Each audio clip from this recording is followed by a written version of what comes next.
Well, not too long ago, my wife came home and she just gave me a look. And I'm going, oh gosh, what did I do now? And she looked at me, she goes, Alaska, dog sledding, Iditarod, wilderness. I go, well, wait a minute. What are we talking about? You just got back from Alaska. She goes, I know, I got back from Alaska. And God, the Iditarod was amazing. Well, I asked her, wait, isn't the Iditarod like, you know, a 2-week race, 1,200 miles over the Alaskan wilderness, dog sledding? Goes, yeah, it's great. So I'm asking, so you want to go do that? I go, hey, I'm always up for a challenge. I know if you could do it, I definitely can do it. So I'm up for it. She goes, wait a minute.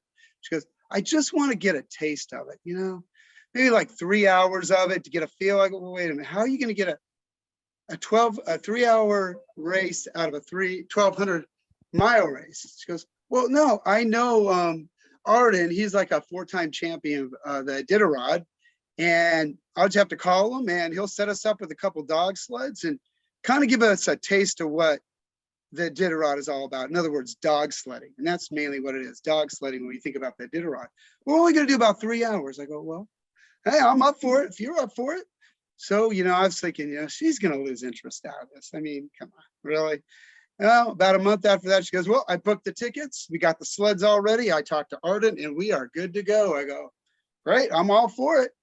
And then she goes, you know what? He said, you gotta have warm clothes. I go, I have warm clothes. I got that green flannel shirt. Man, I got down pants, boots. I think I'm going to be hot, I'm thinking, Then my wife goes, I got that purple flannel shirt. I got the same stuff.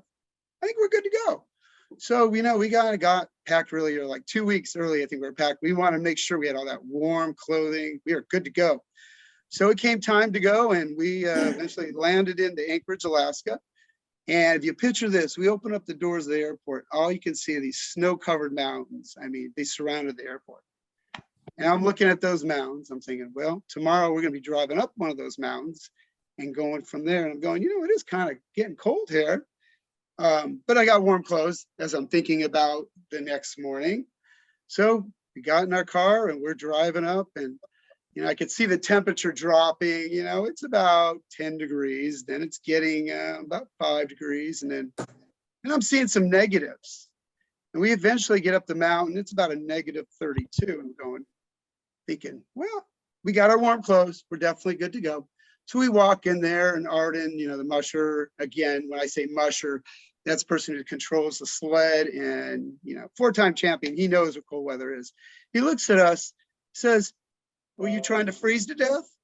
I'm thinking, well, I thought we had warm clothes. So they literally dressed us. And I felt like a 5-year-old, but you know what? I'd rather be a warm 5-year-old than a frozen 55-year-old, let me tell you. And we were dressed really well. But before we got to the sleds, he talked about the safety rules. 3 safety rules. Always remember these. Always follow them. I go, I'm good. I can follow rules, not a problem there. Well, he said the first rule, make sure you keep all your clothing on. You're going to have, we'll have this mask over your face. Frostbite, you get frostbite in a matter of seconds. And my wife speaks up. He goes, oh, yeah, I remember this guy who was sledding. His helmet moved a little bit over his head, and he had frostbite on his head. Okay, I go, that's enough for me. I'm keeping my clothing on. I'm good to go on that rule. Said, second rule, remember this one. Always hold on to the sled. Don't think you're going to hang off of it. Don't be an Evel Knievel. It's really dangerous out there. Okay, I got that rule. And the third rule, look just straight in the eye. Remember this.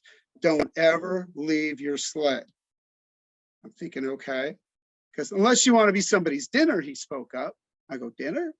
Oh, yeah, we have grizzly bears out here. And if you can actually get up a tree in time, it won't really matter because a grizzly bear will climb right up the tree and eat you. So, okay, I got enough of that. I am following those rules. I think that'd be definitely a great idea.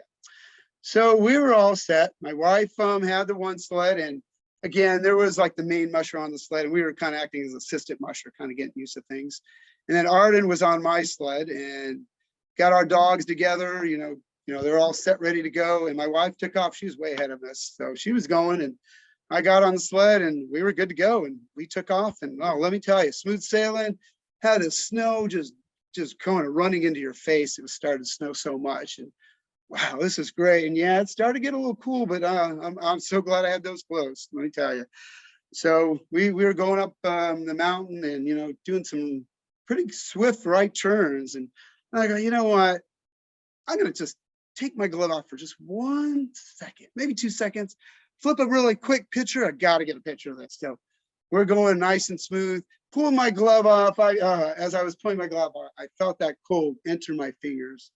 I mean, felt like it was getting in my bone. As my fingers are getting red, I'm trying to get a picture, and all of a sudden we hit this turn, and one hand is holding on the sled. I'm hanging on my glove, and finally you slow down. I grabbed my glove, put my glove back on just in time, and tried to warm up my hand as much as I can. And I held on that sled, and I'm thinking, oh crap, I just broke 2 rules. And yep, Mr. Arden, he looked at me, and I go, I'm sorry, sir, it won't happen again. I got the rules, I'm good. So from there, we continued our journey. We were going up those mountains, and again, he informed us that it was about a -33. So yeah, I would have been frozen to death a long time ago with the clothes I brought, I recall. But we were going, it was pretty nice though. I mean, with the clothes that I had on, I'm good on the sled. I'm going around those turns, and in the distance, imagine this, another sled was on its side. Dogs were all tangled up, and the musher, or the guy controlling the sled, was laying on the snow. I'm thinking, wow. So all I heard was go, the head musher said go. And we kind of went fairly close to that sled, approximately 50 feet away. What do? I jump off that sled as fast as I could. And all I knew was I needed to help this guy. And Arden jumped off his sled, and he said, stop to the dogs. Dogs knew to stop. And as we got there, we helped this guy up. Well, before we helped him up, we made sure that, he was able to, he's coherent, and it looked like he didn't hit his head. And even if he did, the snow was so soft, fortunately, he seemed to be in pretty good shape. So we helped him up. We pulled the sled up, untangled the dogs, got the dogs all ready to go for him. And, we verified, are you sure you're okay? He said, yeah, I'm good to go. And I'm thinking, I wonder if he was trying to take a picture. But anyway, I never figured out how he fell or why the sled went to its side. But we got him going, and he got back on his sled, and he was gone. As we returned, we walked up to our sled, about 3-4 feet of snow, and heard a couple sounds behind us. But hey, I got on the sled, and I thought about it. Well, at least I was in dinner anyway. And I thought one more time, I go, I just broke 3 rules. Arden looked at me again. He goes, thanks for all your help. Some rules are made to be broken. Felt pretty good about that. All I know, we were all in good shape. We got back on that sled, and we had about 30 more minutes. And we're cruising down. I mean, it was just awesome. Snow just going on your face everywhere. And yes, I did keep my gloves on. And yes, I held on that sled. There's no way I'm letting go of that. And shortly after we went right to the kennel where we left.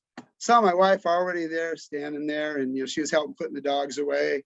She looked at me, and I looked at her, and she gave me a look, another look again. And she said, a Iditarod. I go, I'm thinking, so you want to do the Iditarod? Thinking to myself, 1,200 miles. I love the 3-hour time. I'm thinking, hey, I'm always up for a challenge. And you know what? I am so dead. I'd rather be dead at 55 than alive at 55 with no pride. So if that's what you want to do, she gives me another look. She goes, oh, I'm just kidding. I've had enough. Okay. I go, thank you, God, to myself. And we were all set. And that was, and thank you for listening.